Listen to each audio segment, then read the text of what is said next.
They said humanity's finest warriors would be the ones to defend Earth. Instead, our finest warriors are currently passed out in a bar, and we're sending in what's left of the rugby team. The bar smelled of cheap beer and bad decisions, a fitting backdrop for what was about to become the most bizarre military campaign in human history. Captain Jerry Buzzsaw Brooks leaned against the counter, a toothpick dangling lazily from his lips. Around him sat a ragtag group of men who'd seen more nights of questionable drinking than days of disciplined combat training. Still, these were the guys the brass had picked, or more accurately, had no choice but to rely on. "Let me get this straight," Jerry said, swaying just enough to suggest his last drink was still working its way through his bloodstream. "We're fighting bug lizard something or others with spaceships the size of Texas, and they want us to handle it." The reply came from Lieutenant Dan Murdoch, the squad's unofficial brains, who was flipping through a stack of half-scorched briefing documents. "Yep. The Zephyr. Galactic conquerors.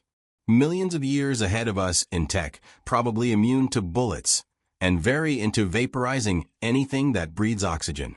Real friendly types." Jerry gave a low whistle. "And this brilliant defense strategy of theirs, sending us, was approved by who?" "Apparently," Dan said, squinting at the fine print, "they're banking on what they call the unpredictable human factor. Some egghead decided the elite tactics of the Zephyr won't work against a group of guys who don't know what they're doing." From the far end of the bar, Charlie Gree Malone belched loudly and raised a glass. "To being unpredictable." Jerry sighed. "We're going to die, aren't we?" "Probably," Dan said, shrugging.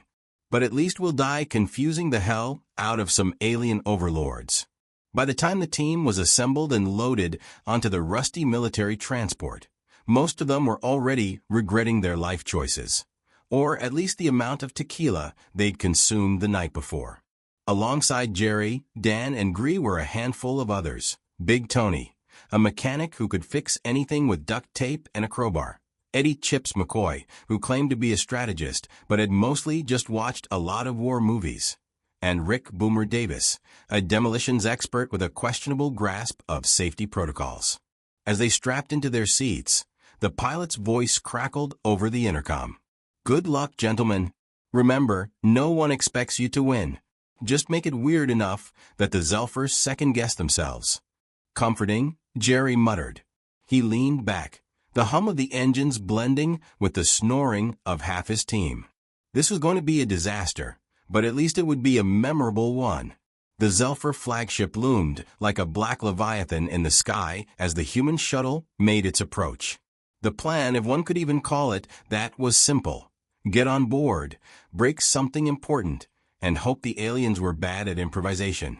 Unfortunately, the Zephyr weren't just advanced, they were meticulous. Every inch of their ship was guarded, monitored, or made of materials impervious to conventional weapons. For anyone else, it would have been an impossible mission. But this wasn't anyone else. This was humanity's answer to tactical genius, a half-drunk, sleep-deprived crew of lunatics armed with duct tape, chewing gum, and more bad ideas than sense. The shuttle docked with an ear-splitting clang, and the men stumbled out, armed with an assortment of weapons that looked like they'd been scavenged from a pawn-shop clearance sale.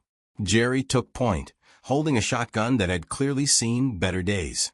"All right, boys," he said, gesturing toward the labyrinthine hallways ahead. "Stick to the plan." "What plan?" Eddie asked. "Exactly." As they ventured deeper into the ship, it became clear that the Zephyr hadn't been expecting this level of chaos. The team wasn't moving tactically. They were wandering, arguing about directions, and occasionally stopping to admire the bizarre alien architecture. When they stumbled into a patrol of Zephyr soldiers, tall insectoid beings with glowing exoskeletons, they didn't freeze in terror or prepare for battle. Instead, Gree immediately launched into what could only be described as an improvised stand-up routine. "Hey, you guys know why alien invaders don't play poker? 'Cause they can't handle Earth bluffing." The Zephyr, evidently unused to humor as a combat tactic, hesitated just long enough for Rick to lob a homemade grenade into their midst. The resulting explosion sent the alien patrol scattering, their glowing exoskeletons now dimmed by confusion and scorch marks. That shouldn't have worked, Dan said, blinking at the carnage. Welcome to the human race, Jerry said, grinning. We thrive on things that shouldn't work. Their next encounter with the Zephyr involved a high-tech security checkpoint. The aliens had set up an impenetrable energy field, complete with a guard station manned by what appeared to be one of their elite officers. Jerry's team, however, wasn't in the mood for subtlety. Big Tony rummaged through his pack, pulled out a crowbar wrapped in duct tape, and walked up to the field like he was about to pry open a stuck jar of pickles. "What are you doing?" Dan hissed. "Improvising," Tony said. He jabbed the crowbar into a control panel, sparks flying as the alien officer let out a series of horrified clicks and hisses. Moments later, the energy field flickered and died. Tony shrugged. Duct tape fixes everything. As they pressed on, the ship's alarms blared, and the Zephyr began mobilizing in force. The men found themselves barricaded in a storage bay, surrounded by crates of strange, glowing alien equipment. Eddie, ever the opportunist, began rifling through the crates, pulling out items that looked vaguely explosive. "Think we can make these into bombs?" he asked. Rick gave a lopsided grin. "If it goes boom, it's a bomb." Within minutes, the team had rigged a series of crude explosives that would make any pyrotechnician weep, with either admiration or despair. As the Zephyr began breaching the doors, Jerry gave the signal, and Rick detonated the first charge. The resulting blast didn't just take out the approaching aliens. It also triggered a chain reaction that sent shockwaves rippling through the ship. "That's one way to cause a distraction," Jerry said, coughing through the smoke. The team stumbled onward, their path now lit by the flickering glow of malfunctioning alien systems. Jerry glanced at Dan, who was furiously trying to make sense of the ship's schematics. "Any idea where we're going?" "None," Dan admitted. "But hey, they're panicking, so we must be doing something right." The sound of alien voices echoed through the corridors, their clicks and screeches growing louder. Jerry tightened his grip on his shotgun. "Boys," he said, a manic grin spreading across his face, "let's show these bug lizards what happens when you mess with the kings of chaos." The Zephyr had regrouped faster than expected. Their strategy was methodical, their movements precise. In contrast, humanity's last hope was currently engaging in what could only be described as combat jazz.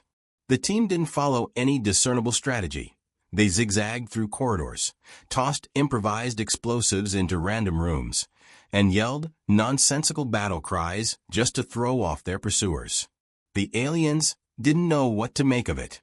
As Jerry and the team barreled through the labyrinthine halls, alarms screamed louder, the lights flashed an angry red, and the Zephyr war cries grew closer. Eddie stumbled to keep up, cradling what appeared to be some kind of alien energy device. "Why are you carrying that?" Dan barked, glancing over his shoulder. "Because it looks important," Eddie shouted back, nearly tripping over a severed alien limb from their earlier skirmish. "Might be a bomb, might be a coffee maker. Either way, it's ours now." Jerry skidded to a halt, holding up a hand for silence. The team froze, panting as alien footsteps thundered nearby. He peeked around a corner, only to duck back just in time as a barrage of plasma bolts sizzled against the wall. "Well," Jerry said, grinning, "they found us."